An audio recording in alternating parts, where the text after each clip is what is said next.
Hello everybody, the Lawn Gnome is here. You're the man in all his glory.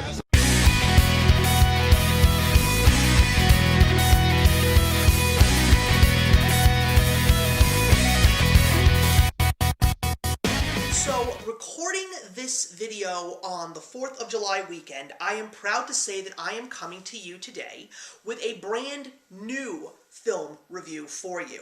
Now, this was a specific film that was not really something that I was 100% on board in regards to seeing, and if you've known me for quite some time, it's because of just my attitude towards specific kinds of movies and taste. But because I have just been so desperate to try and give you guys something new and exciting in the world of film, this was definitely a movie I felt would be appropriate to talk about, because a lot of people are talking about it in a very positive way, and it is the newest Spike Lee joint, Da 5 Bloods, starring Delroy Lindo, as well as a great ensemble cast, including some very famous faces that I didn't even know were in this movie, including Black Panther's Chadwick Boseman, and Jean Reno, who so many people know from the great cult classic Leon the Professional.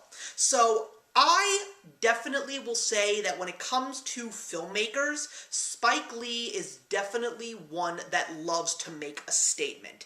I will always say that one of the greatest films of all time is Do the Right Thing, and that is a movie that I think everybody needs to watch because it is so relevant today, just as relevant as it was when it first came out in the late 1980s. But of course, after seeing other movies, including Black Klansman, I was very curious to see this specific film. Also, I am not really the biggest fan of war films, and if you have seen my reviews to movies like Apocalypse Now and Full Metal Jacket, you'll understand that, but I have been saying that war films that are coming out in very recent times, very similarly to horror films that have been coming out recently, they're really adding so much more to them. They're not just focusing on the war itself, they're really trying to base them on the characters and pinpoints in specific times. And Da 5 Bloods is not necessarily even a war film, even though there was a lot of flashbacks and reflecting on the Vietnam War. But this is the story of 4 black soldiers who fought in the Vietnam War coming back to Vietnam to search for their leader from their Vietnam War experience, who was played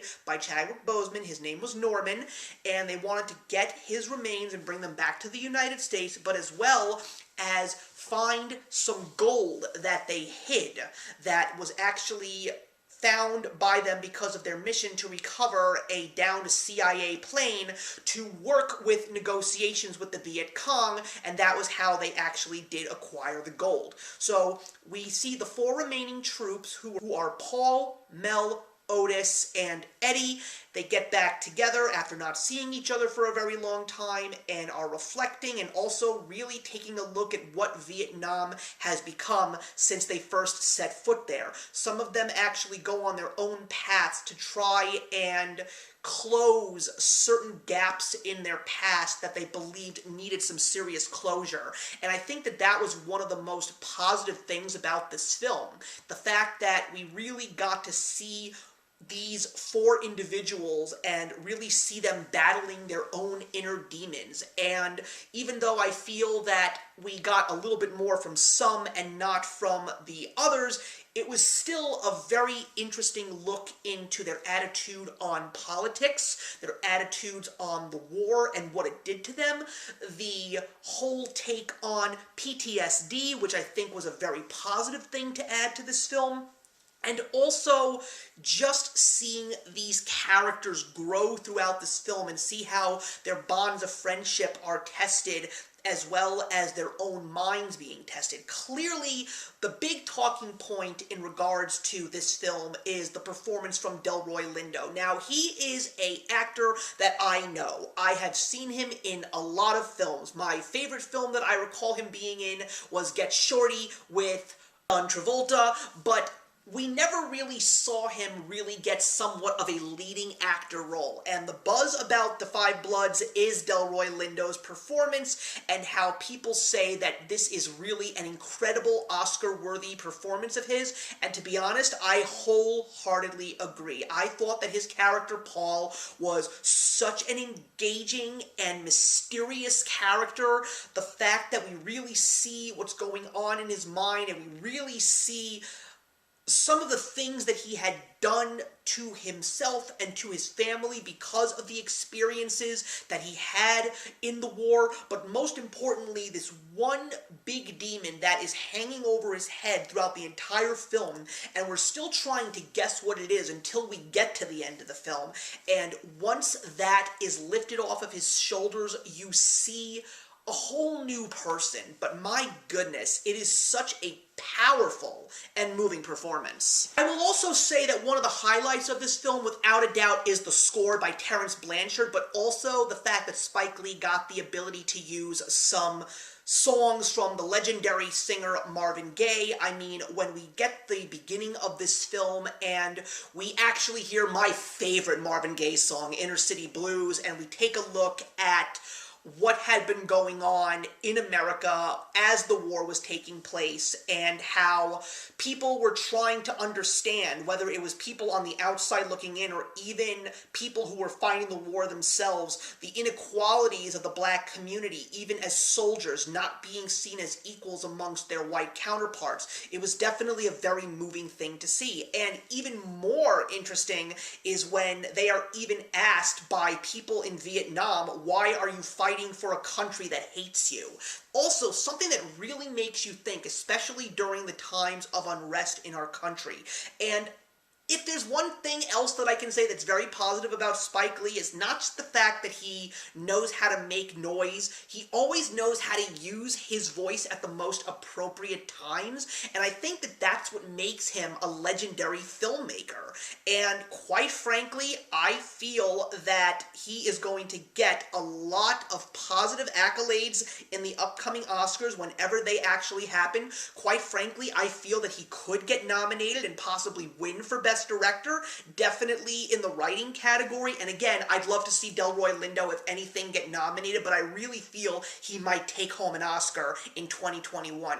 The negative that I have to say about the movie is just what I see in all of Spike Lee's movies, outside of Do the Right Thing, to be honest with you guys.